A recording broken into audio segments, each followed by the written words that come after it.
Magandang hapon mga kainiting TV. Narito na ating weather quick update. Ngayong hapon, August 2, 5 PM hanggang 5 AM bukas.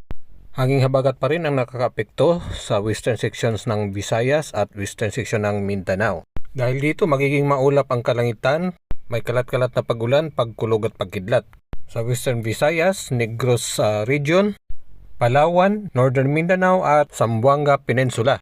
Bahagyang maulap ang kalangitan, bihirang pagambon, pagkulog at pagkidlat sa Northern Luzon, Cagayan Valley, Aurora, Quezon, Bicol Region, Bataan, NCR, Samar, Davao Region at Soxargen. Maulap naman na kalangitan, may kalat-kalat na pagulan, pagkulog at pagkidlat sa natitirang bahagi ng bansa. Nadulot po ng localized thunderstorms. Ingat-ingat po mga kababayan natin dyan sa may Tarlac, Zambales, Pampanga at San Carlos dahil may nakikita po tayong makapal na thunderstorms dyan.